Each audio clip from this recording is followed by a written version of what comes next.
Seis, siete. Countdown. Live. Live. Welcome to the Dream Show Live. We're here. It's 10:31. Do you know where your children are? Oof. Summertime. People, probably do know. They're probably right beside you, like on top of you. It's So hot out there. it that's it's fact. It's It's hot so out hot you there. lost power. Yeah. Got knocked out. The grid went Yeah. down on It my was one man. of those things where I woke up this morning and I was like, this is such a beautiful day. I mean, the sea is calm. It's a nice warm morning, all this type stuff. And I started setting up. And at first I started having audio trouble and I was like, oh, you got to be kidding me. This is old trusty. I'm on the old rig. I'm on the old rig. And then as I was problem solving that, I just heard, like, the silence that happens when the power turns off? Like, Yeah, it just, everything turns off, like everybody's air conditioners, especially this time of year when you're sitting outside. Like, you don't realize how much like back buzzing. buzzing there is until it's just not there. And I was like, oh no. But fortunately, came back on. We're here. We're We're here. alive. We were missing for a week. You went Yeah, off into disappeared. what looked like you were living just like the pro baseball life. Like the kids went to like spring training. I don't. Is that what they call it this time of year, or like summer training? No, this is. I mean, I guess this would technically, if you're in baseball, baseball is the season. This is the season for it, Oh, like this is pro. the season, I This is guess. yeah. Okay, All Star break is that's right how now. They had the game unconnected last with it night. I am. Okay. Yeah, no, that's okay.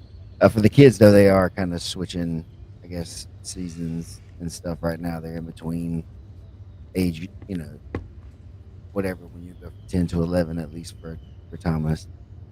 So they're kind of in that zone. But yeah, we were in Savannah for the youth Savannah Bananas camp from Tuesday until like Monday of this week, and just It seemed like a lot of time. it was basically a whole week, but it A was whole really week. just Oh, like that's cool. Tuesday was to get there at night so we could be there the Wednesday morning, and then Monday ended up being because of the weather, kind of kicking stuff around. Uh, So what was this? This was like a youth camp from the Savannah Bananas, like the viral team on uh, Instagram. yeah, yeah. If you know the Savannah Bananas, baseball team, it's a really fun thing that's happening entertainment wise, and it's baseball, but with a different kind of set of rules. And they were hosting a kids like clinic and a tournament essentially of where you could come in and kids from everywhere basically around the country uh, came in, and they just randomly put kids on teams from wherever to make the rosters for their age groups, and then you would play uh, 3 games of pool play, which is like like almost a bit of a round robin or of a sort in a way where everybody plays against each other at least in the 4-man section of it, and then you get seeded for a tournament after that, and the tournament winner would be you know the That's winner cool. of the thing. Yeah, and So, so from a technical standpoint of like baseball, is it something that like so I've been I haven't played baseball since I was like 12, but yeah, like me neither. officially. But so from a technical aspect, I've seen some guys like they're actually really good pitchers or like really good players. They can do really cool stuff. They can do a backflip while they catch a ball and stuff like that. And so it's like a way to you can see their skill sets too, right? Yeah, it's just a different way to play, and some of these guys, a lot of the guys were uh, in the league or minor leaguers or college ball players or different things like that, to a level. Um, but So for just various a reasons, different route to be yeah, able to yeah. whatever the reason is, just another reason to be able to play, a way to play, and somebody who's willing to be entertaining and play at the same time is just a different thing than when somebody's got to be uh, perfect in order to be the best team or the best player every night all the time. it for some guys, it seems like they were able to get over like the mental hurdle when they switched over to where they didn't need to be like perfect every time, and were Yeah. able to like open up, and it was like, okay, well, Play that around a little if bit. I Yeah. mess up, it doesn't really matter because we're supposed to try That's cool. things like that. So Yeah. it takes a Yeah. little bit of the thing off, kind of like we talk about with the PGF. Some of the stuff is like you gotta For sure. just it's okay to go out there and get submitted. It's not what it's not what it used to mean. It's not the end of the Not world to it's not get what it submitted. was like Yeah. a couple Yeah. years ago Yeah. when that would happen. And so I feel like it's a lot of the same thing because like, and for the kids, that's what this was. That's what it was supposed to be. What, to cut into that is like it was supposed to be a way for the kids to come out, be able to have, and this was literally what they told us in the meetings. Okay, and so caveat, whatever. Y'all know me. If you're here, you know me.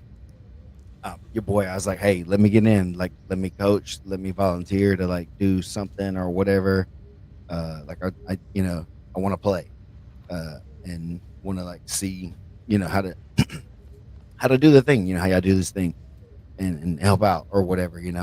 And so I got to be a coach, which ended up me being like in charge of this team. I was like the head coach of this little team of 10-year-olds from all over the country.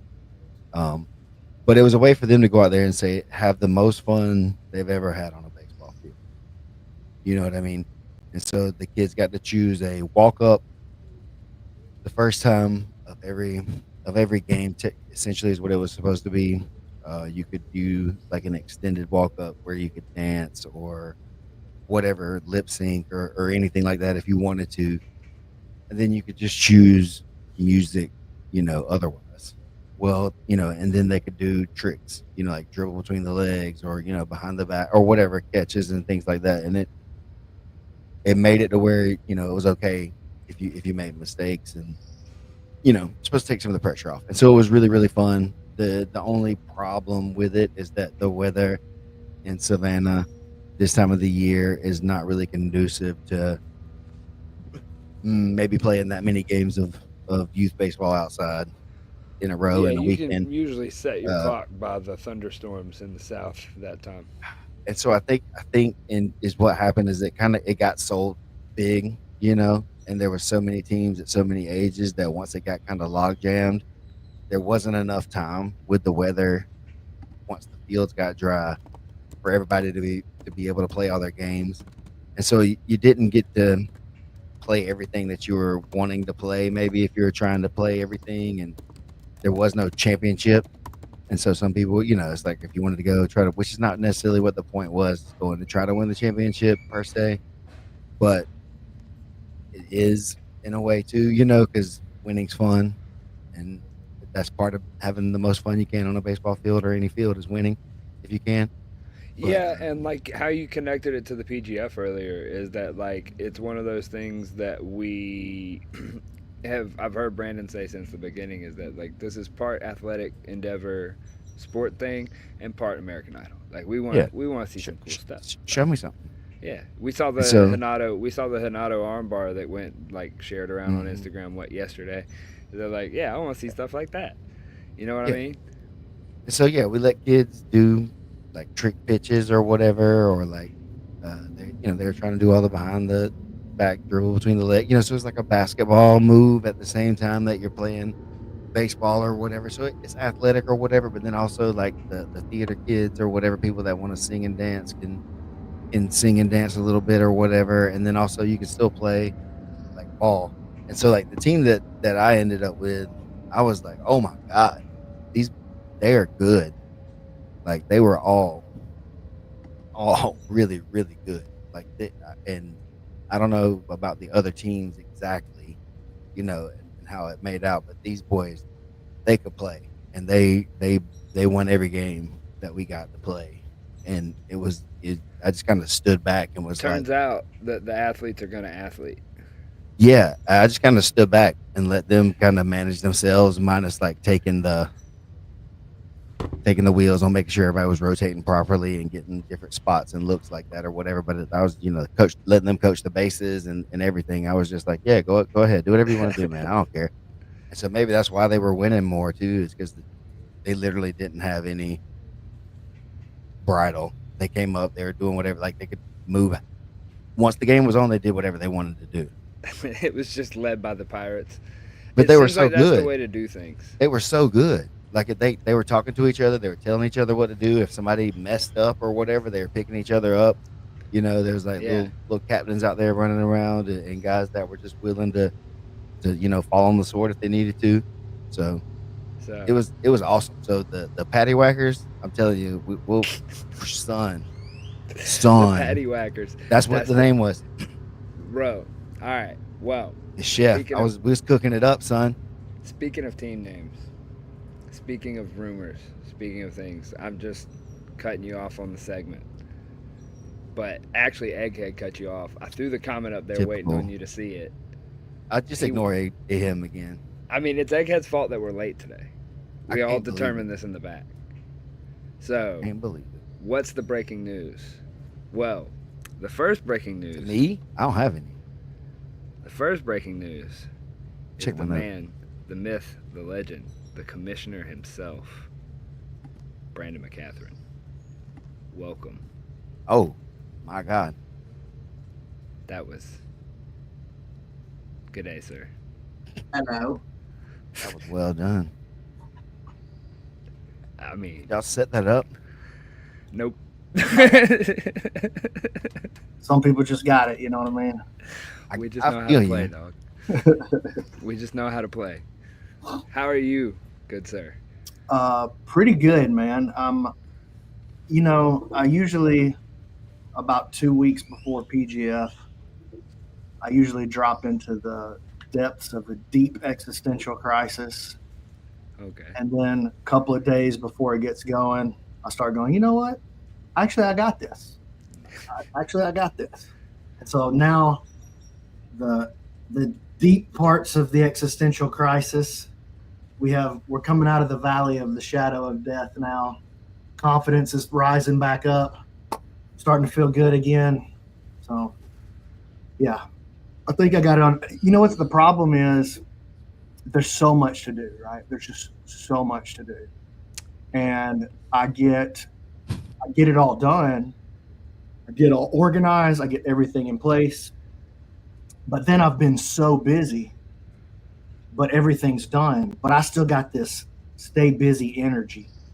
And I don't have anything to do with it. And so it turns into anxiousness. You know what I mean? That's where the existential crisis comes from. It's like, okay, I did everything that I was supposed to do. I've controlled what I can control. I've worried about what I can control. But all the work, I've built this habit of worry and like grind. But once it's done, there's nothing to grind on. But I'm still trying to, you know what I mean? It's just, What do you do with that? like I said, existential crisis. I I turn it into sorrow and worry, you know. But it's just busyness. It's ADHD, is what it is. Yeah. So the upcoming. I mean, I know that makes me feel better that somebody else feels that right before, but it's one of those things as it builds up. Like you said, you have so much to do, but then we've got so many systems in place at this point that you turn around to open it up and you're like, oh, it's how I left it and exactly what I need. Awesome. It's a little bit Now- trippy that smooth comp thing exists Oh man, you know, for me because it's like what's coming up, and it's like, oh, there it is, all of it. Tell In the order. people tell the people what they're talking about, fellas, on the smooth comp thing. Go ahead. Me? Steve. Oh, sorry to cut in. That's the ADHD too. But we're talking about things that have been helpful, and so for me, having that lineup basically set way in advance for each time, and having time in between would allow me to like look at each night's lineup and have stuff like written for more like opportunities and things like that in between things or for what's coming up, rather than it kind of the mad dash from the draft to get everything ready for the first week. And so every day it was almost just like trying to get stuff that we could kind of go with for each day. So having a general theme of what's going to happen, injuries out of the way, it's easy for me now. I feel like a lot easier to get ready. Yeah, I mean, like when we do the 1 week gauntlet version, I have to throw that. The draft happens on Sunday, and then the games start on Monday, and I got to put that schedule together Sunday night after the draft. So there's just you don't sleep. Like there's just no choice. There's just no choice. You just don't sleep because you got to get the work done. So having that done already, honestly, that's such a huge relief. Such a huge relief. I think that's kind of why I'm glad I did this thing last week, coaching that little team, because that gave me a little burst of what I needed right here to get through that little existential dread myself right here leading into the week. I went ahead and got out there and had to perform some. So keeping that like vibe high is what's going to be important for us going in. And yeah, Egghead, thanks for pointing out the obvious to everybody that we weren't, is that the full schedule is live on Smooth Comp. That's what he's for. He's right there to make sure that it's plainly said.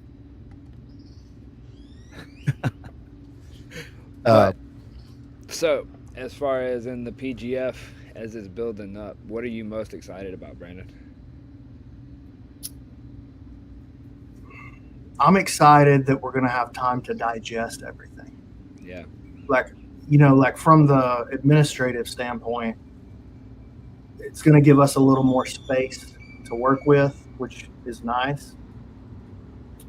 It's going to be crazy stressful traveling so much, but I am excited that like the fans of jiu-jitsu, the media side, unquote unquote, of jiu-jitsu is going to have plenty of time to digest, actually watch the matches and, absorb the storylines, absorb what's actually happening, make your fantasy picks, make your predictions, fall in love with one of these athletes. We got 5 full weeks just of regular season here to actually enjoy it as a sport for the very first time.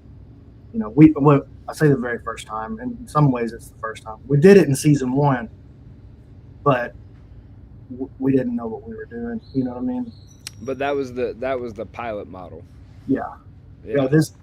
Essentially what we're doing here with season 8 is what we set out to do with season 1.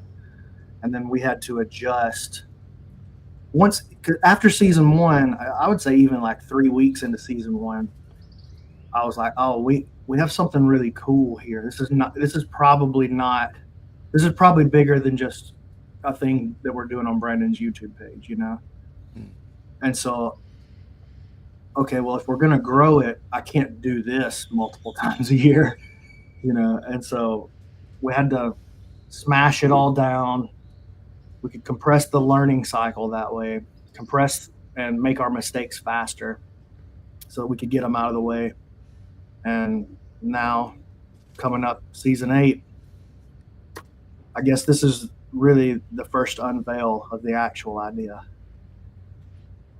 This is cool to see it come to like the full scale as far as like what we've been talking about, because like I've been intricately involved since season 2, and like hearing the conversations from each season as it tried to grow, that was the biggest complaint that I heard from people when I would talk about it. Is like when people would try to consume it, they're like, bro, it's just so much to consume. And I'm like, I understand, I'm living it. Like, yeah, and they weren't wrong about that. Yeah. So like I'm equally excited on having the like expansion of the coverage and having like more time, people seeing that. From the production side, same conversation as far as like it gives you more time to cook. There's so many untold stories out there from different seasons that people are going, oh my gosh, that's wild. And you're like, yeah, we have it all on video. It's just we don't have time to tell that story.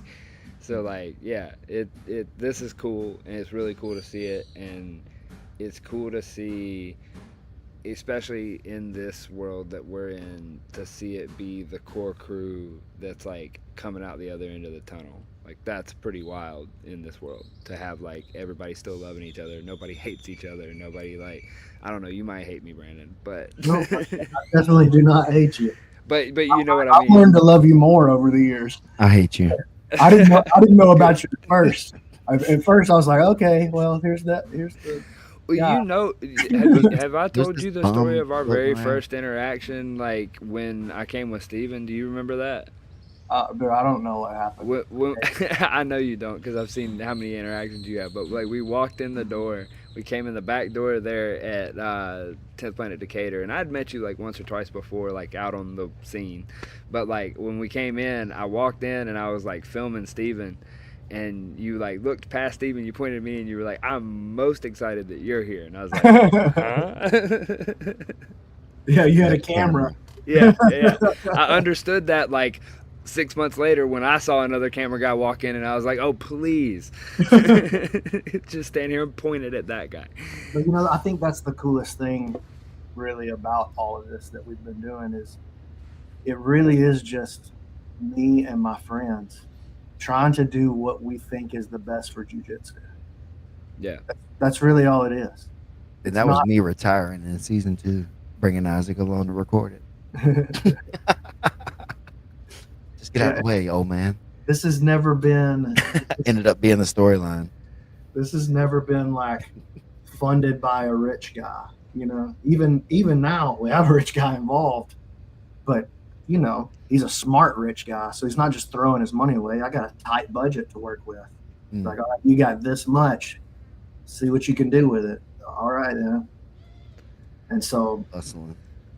I think a lot of the story somehow gets lost with the PGF on the public. That we haven't. This will be our third time. You guys realize this is our third time in a year and a half giving away $150,000 to jiu-jitsu athletes. 3 times in a year and a half we've done this.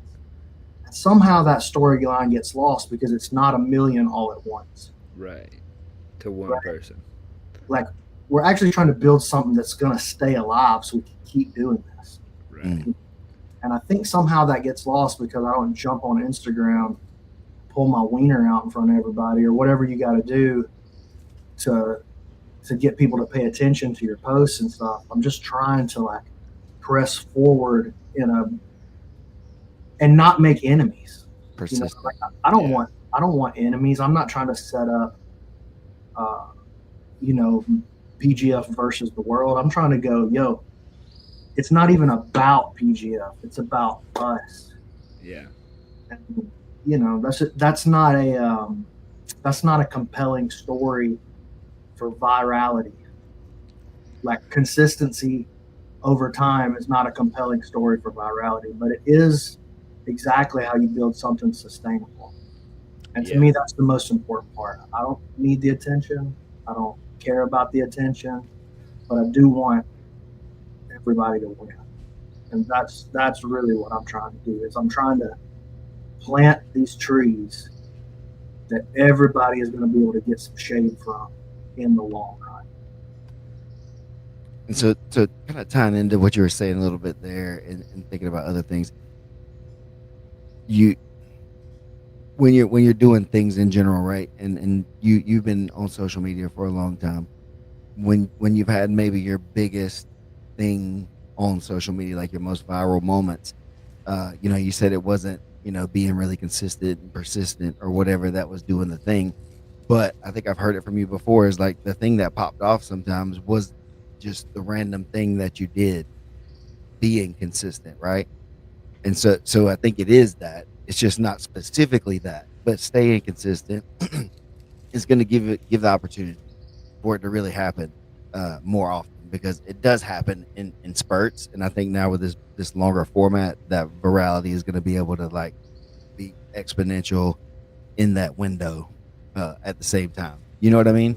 I do know what you mean, but I'm going to push back just a touch and say that I think what I've come to realize over the last couple of years, like you said, I've had a lot of success on social media. I've built a career and a life on social media. I feed my family off social media. You know what I mean? Like, I understand it. I was probably, I don't want to say I was the first, but I would say most of the trends that you see in jiu-jitsu social media nowadays, those started in this office right here in Decatur, Alabama. You know what I mean? We were doing 1-minute clips before they offered 1-minute clips. You know, like that wasn't even an offering. Like we beat the social media. We understood the algorithm before they implemented. You know, Mm. but what I've come to realize is that I think virality is actually poison. Mm. That you, I'm not. I don't want to say you don't want virality, but what you want is 1,000 people who really vibe with you. And if you got that, you can take over the world. If you got 1,000 people that'll go ride or die wherever you need them to go, you can take over the planet. Mm. And I think that that's the real secret to all of it. Like I don't think virality is good for sustainability because you start to expect it. Yeah. You get what I'm saying? Like when that one pops off, when that's not sustainable. Oh man, not only is it not sustainable, it's poison. Because now you start to seek it. That's what I mean. Yeah, you can't want that. But that is not the thing that builds and grows over time. And it's just a product of YouTube or TikTok or whoever going, oh, we're going to open the algorithm and bless you today. And this thing that, for whatever reason, it's not even necessarily some of your better work. It's just they opened the algorithm up today to give you a taste of success. And then when they close the algorithm back down, now they got you chasing. Mm. You know what I'm saying? This whole thing's a product. At the end of the day. But they get you chasing after that success. Next, yeah. You know? And because you start going, oh man, 20 million views on that triangle. Like I got a bunch of just the triangle thing, like, 20 million on this one, 11 million on this one, whatever. And you go, ooh, if I could just get 5 of those a month, I could make X amount of dollars and I could stop doing this thing I don't like, or I could ease up the grind. But that's not how it works. They're dragging you into the grind and into a grind that you actually don't want. So I think that virality is poison in a lot of ways. I agree. And I think that you start to believe it, like when it happens, because it will if you stay consistent and do that. It happens, and then you start to believe, oh, it's me.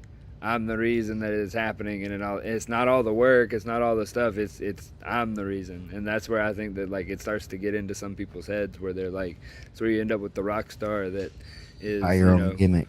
Yeah, they're buying into their own sauce, and you're like, whoa, like wait a minute. I mean, you got to be Ric Flair if you want to be Ric Flair, though. Good. That's a good.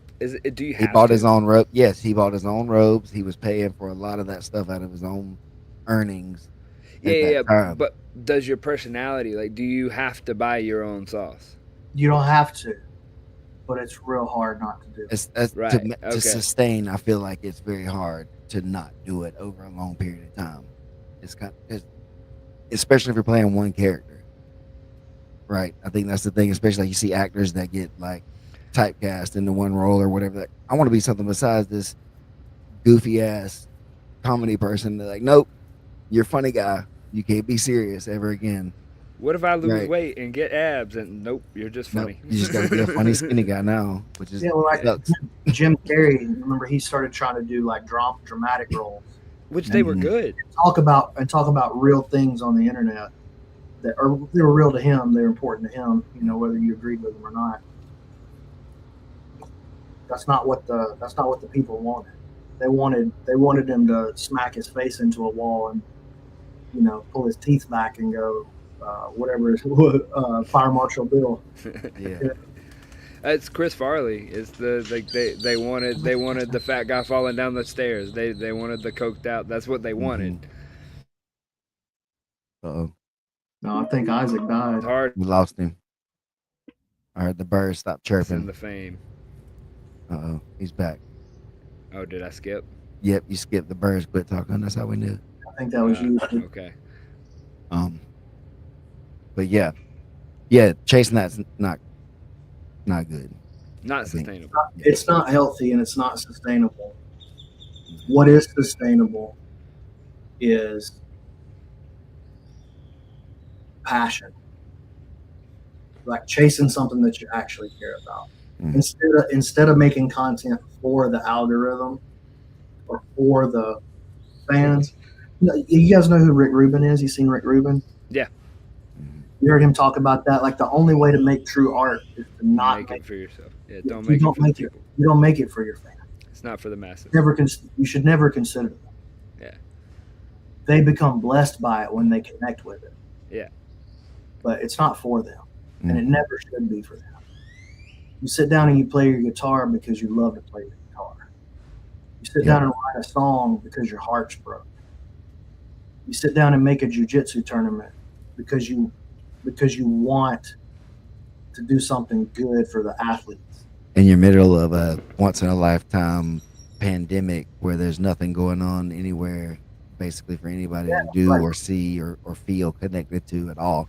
And so that's a big thing that can't be lost is how like important it was at the time that it was to be going on like that because it gave us all something to see. And like I like as a new school owner at that point too, I just started my school.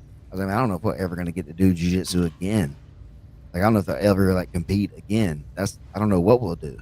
Right. And then boom, here's the PGF coming up and it's this thing that I like that. That's a cool kind of format right there. I would do that if I could, you know. And so I think when it was and when it started is also like a really like important fact that shouldn't be forgotten, you know. It's authenticity, I think, is the thing. Like I've heard the guys that I've seen that are successful, because like I've seen a few of them where you look at them and you kind of like look behind their life, and then like you look at what they're doing and you're like, I don't even know if I want that, you know. And so but the ones that you look at and you're like, seems like they got it figured out.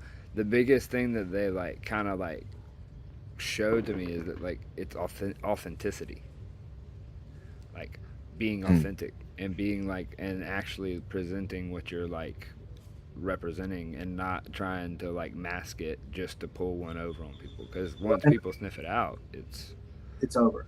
yeah. And like that's almost impossible to do on social media. And that's because it's almost impossible to encounter an authentic person in real life as well.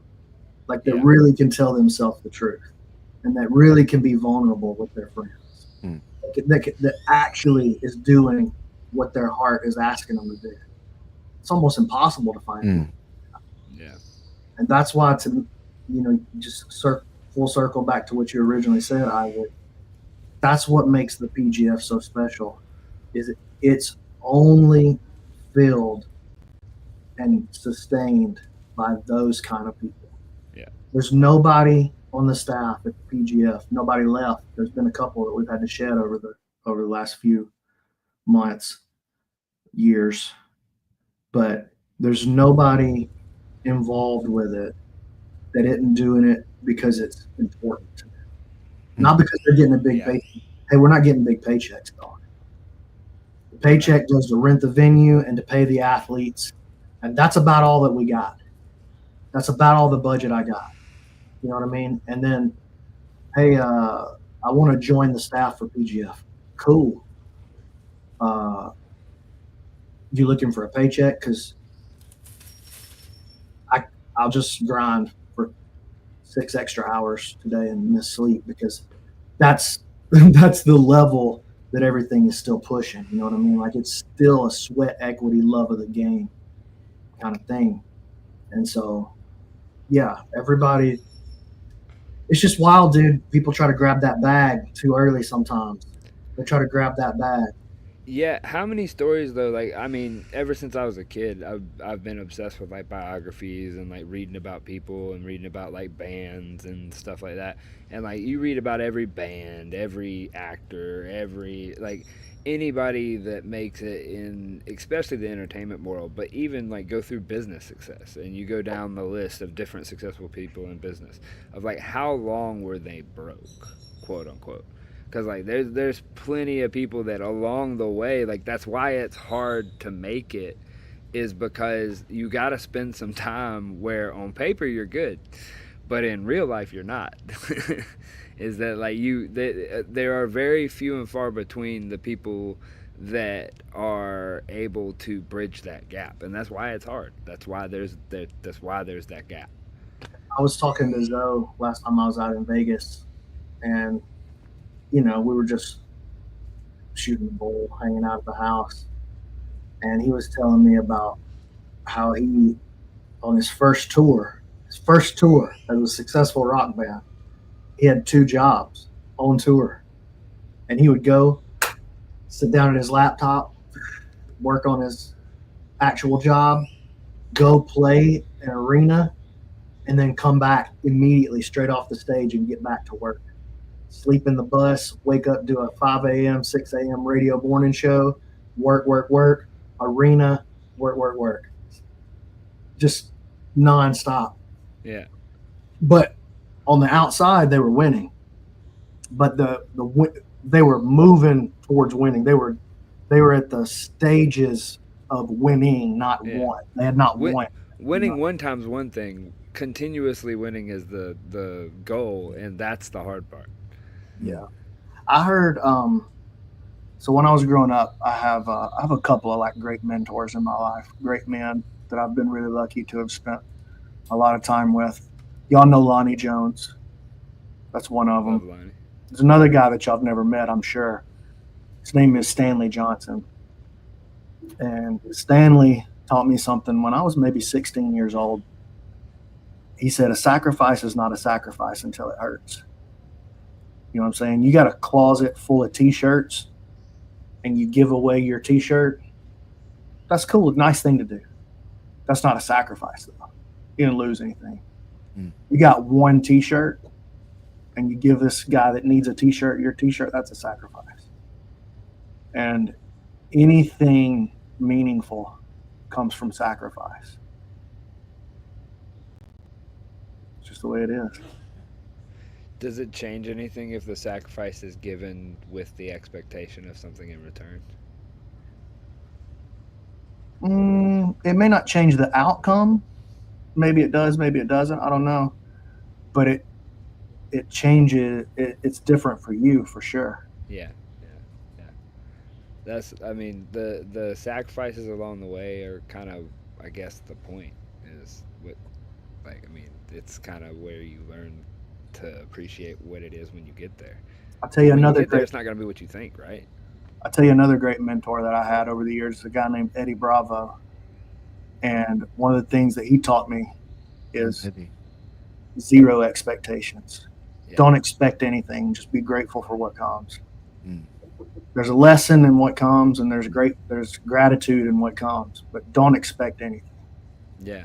And he's totally right about that. And I think that that's actually that and abundance mindset are really the keys to why Eddie has been as successful as he is. I've never met anybody that had the abundance mindset more powerfully than Eddie Bravo. Yeah. Well, and I think that with him, you can like actually see that in the practice of everything that has happened, is that like if you listen to him talk about in his early days, like he went out to LA and he had the long hair, he was into metal, he's going to be a rock star. Well, by anybody else's like thought process, if you look at his path, like, oh man, you didn't make it. And it's like, well, actually, he is a rock star. He gets all the things that you would want, and actually a little bit better part of the gig, because he doesn't have, like you talked about, the huge virality of being like a super famous, like, that's actually a burden. So he gets to enjoy all the little parts of being a rock star in his own little way that he's experienced, and it's like, that's kind of a nice way to experience it. Yeah, I mean, like Eddie could be way more famous than he is. Right. He purposefully tries not to, which is, I know that sounds crazy. No, yeah, I get it from seeing it. I mean, if you know Eddie, you've seen him do that, like back off of the thing that could have taken it, quote unquote, to the next level, or taken him to the next level. He'll back off of it so he doesn't become more famous. He doesn't want to be famous. I know that sounds crazy because his personality is the kind of personality that's like, oh my God, of course that guy. But Wants actually, to be famous. Yeah. yeah, But it's no, just yeah. it's just the way he's just outgoing and crazy, and just happens to be into crazy He's got the stuff riz. with You know what I'm crazy. He's saying? got the riz, but No. he don't want the fame. He actually does Yeah. not. Yeah. Well, I mean, I think that the fame like connects back to like in this generation and where we're at, we're like connecting that to virality, but like virality and fame kind of go hand in hand, and both of them. I mean, there's movies, there's stories, there's songs about it. Like everybody tells you once they become famous, they're like, dude, don't become famous. This is terrible. Like, could you imagine trying to go get a coffee and you can't? Like, you just get swarmed every time you go to 7-Eleven.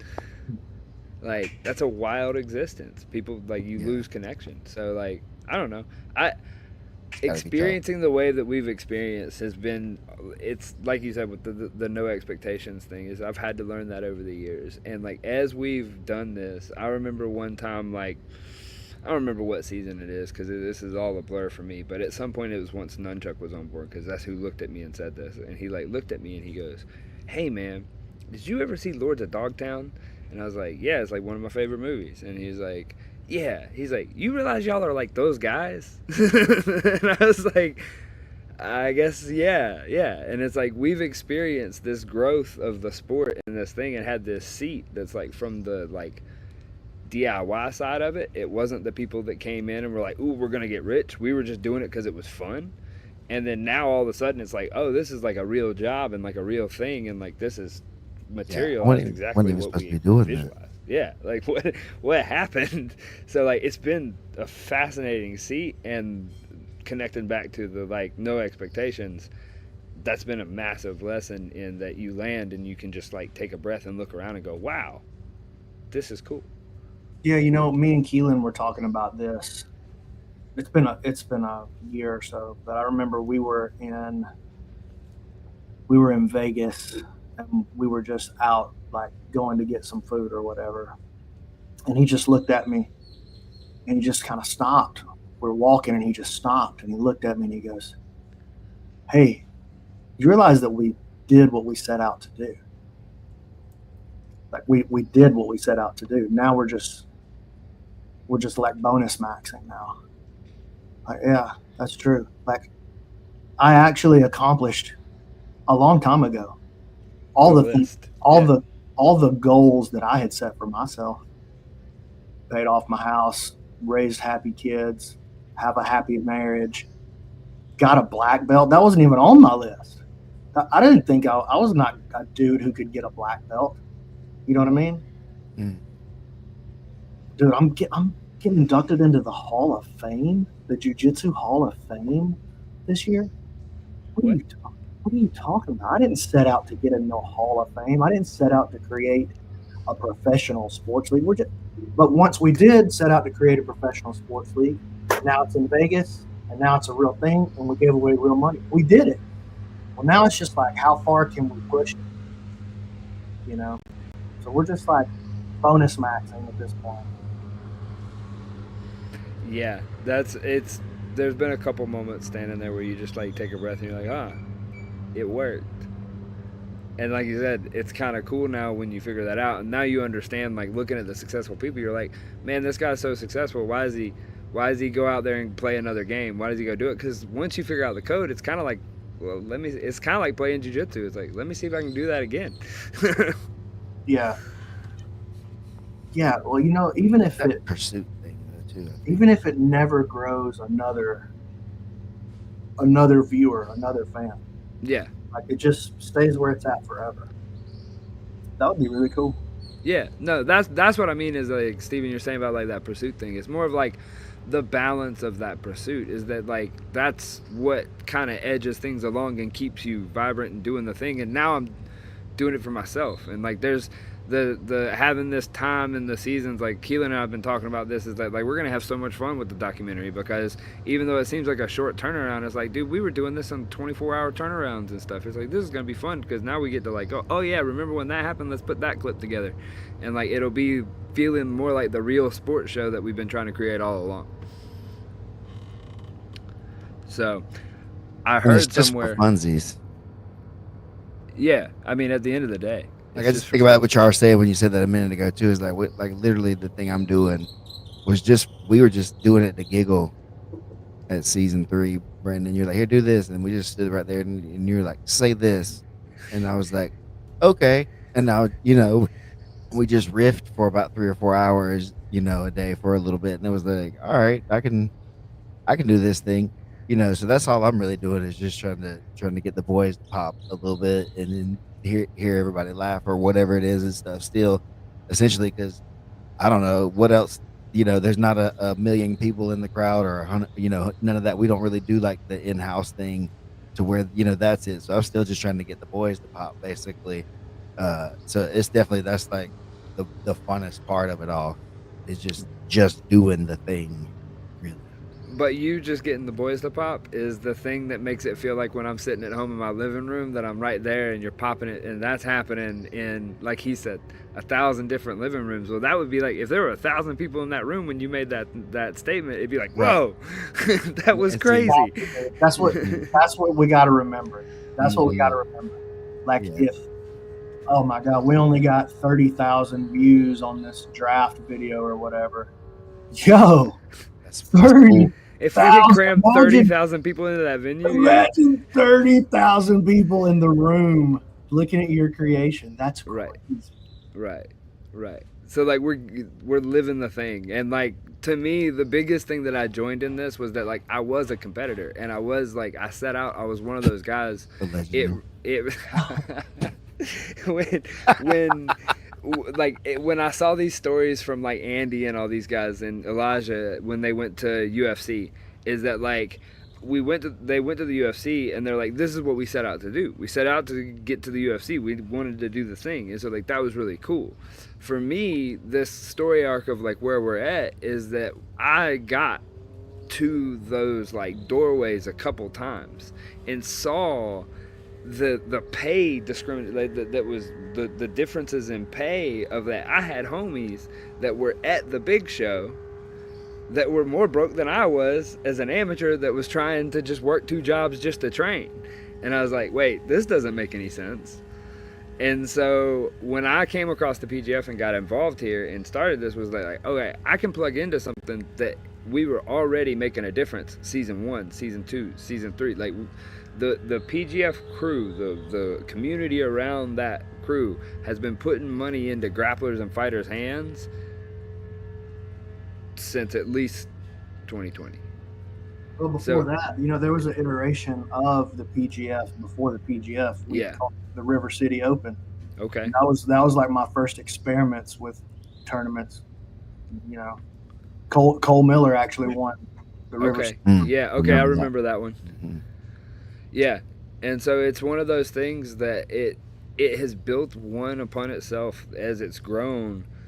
And like you said, that I do think that narrative does get lost with the PGF sometimes because it's not been one big chunk into one person's hands that we can put it all on this big thing. It's like, no, I mean, we've been putting micro that. payments into people's hands forever. Yeah, well, that's kind of the idea is like, can I spread this money out across a bunch of guys that might not ever have gotten anything? Money, you know what I mean? Yeah. It's like, oh, I only got $1,000 to show in season 6. I didn't win, so I only got $1,000 show. Hey, you got $1,000, but that happened to 20 different athletes.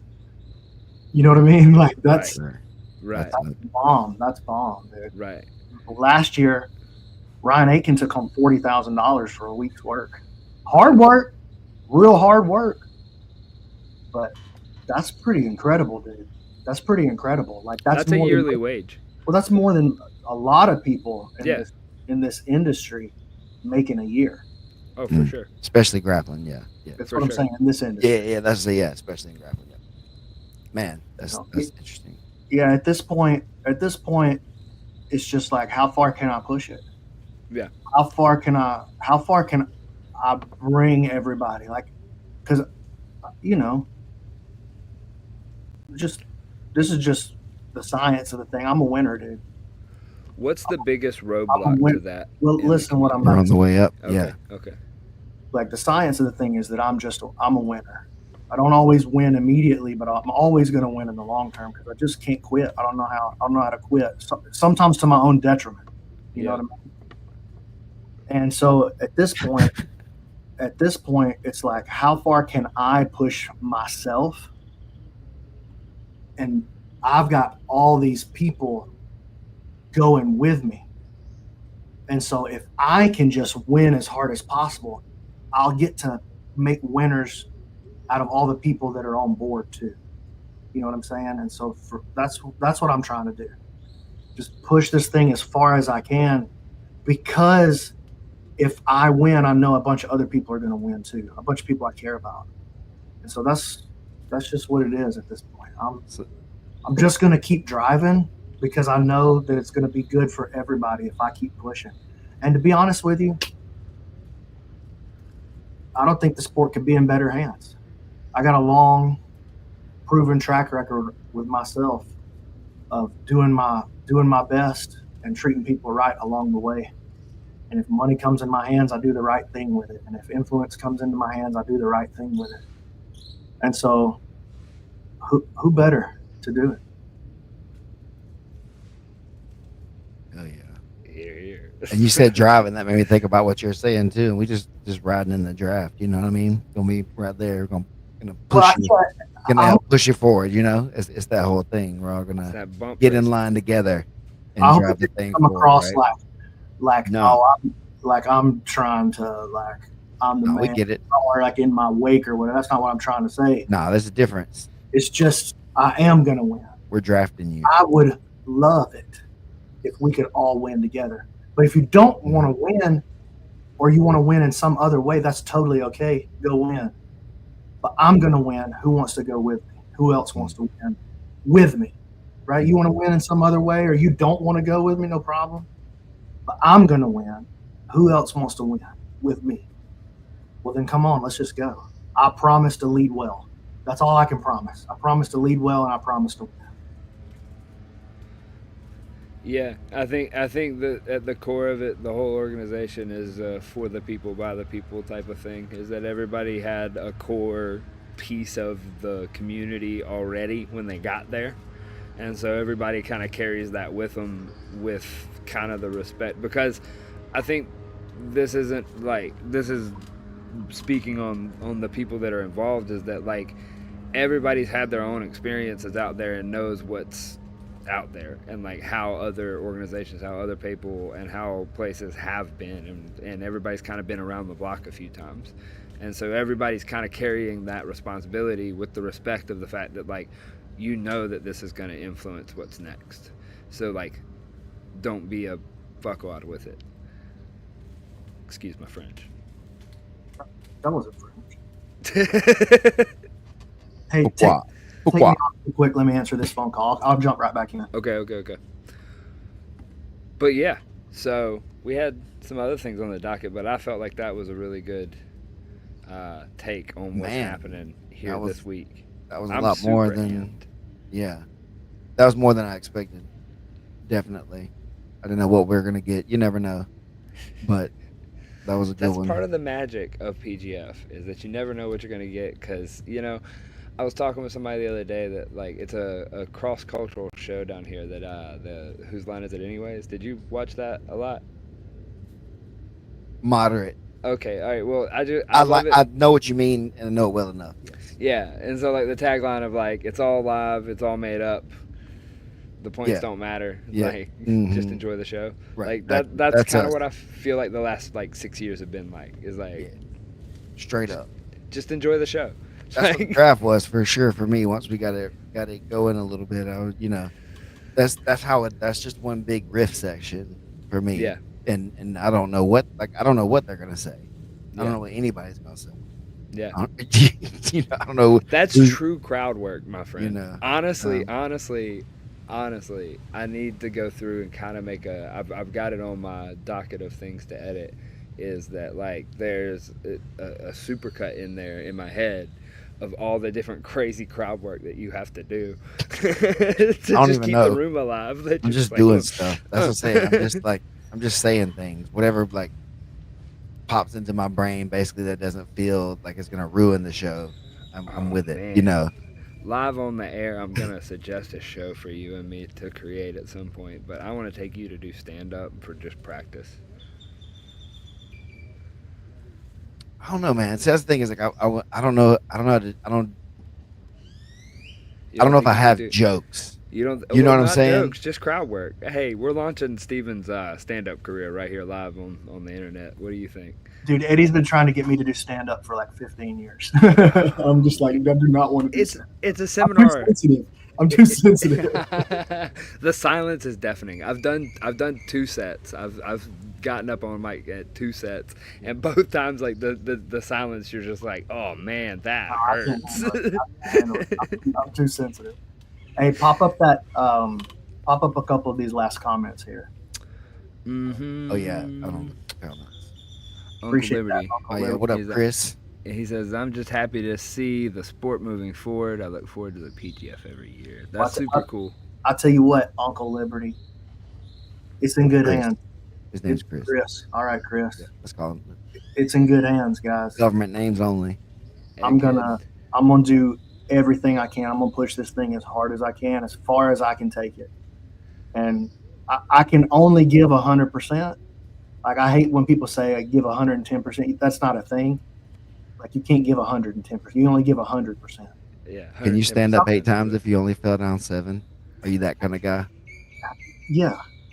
Come on, dude. You can't do the extra one. There's Come no on, dude. reason. There's only 100% to give. Anytime somebody says I'm gonna give 110%, it makes me think they're giving 60. He's uneducated, at least. That guy don't know. Somebody that says I gave 110% don't know what it means to give everything. They don't understand what it means to give everything. Is that there is nothing left in the tank. When you run out, you run I'm out. gonna give everything. And the stuff I've sacrificed already to push this thing, people don't know. People just don't understand. But I ain't done. I'm gonna keep pushing, dog. I'm gonna keep pushing. And dude, there's some stuff happening behind the scenes right now that is gonna elevate the PGF and jiu-jitsu to exactly what Egg is trying to get to here. It's gonna elevate things to an entirely new level that I wasn't even prepared for it. Probably, definitely before the show starts next week. This news is A week from today. That's right. 7 days from today. What time, Brandon? What time? What? What time is it next week? 4 What time p.m. do we go live? Pacific, 6 Central, 7 Eastern. Boom. That's when the show goes live. Man, I'm telling you guys, probably in the next 48 hours, it's going to officially drop. It's going to open up the floodgates in a way that I didn't even envision. It's brilliant. It's totally brilliant. It's completely brilliant. Ready? I don't even know what it is, but I'm hyped. Just in general. I'll tell you off the air. Okay. All right. So, well, now we both have information we want to know, and we want to run backstage and find out information. And we covered everything I could think of in the PGF for next week. It's starting next week, July 23rd, 4 p.m. Pacific. Correct? 4 p.m. 7 Eastern. And a very important note, it's totally free to watch. Free on YouTube. I know that's the trend nowadays, but that started with the PGF. Nobody else was doing that. Nobody else was doing that. For the people. It's for the people. Turn down multiple media rights deals to keep it free on YouTube so that everybody can have it. With that, we'll see y'all next. Turn down money in my pocket. Just remember that. Next week. See everybody there.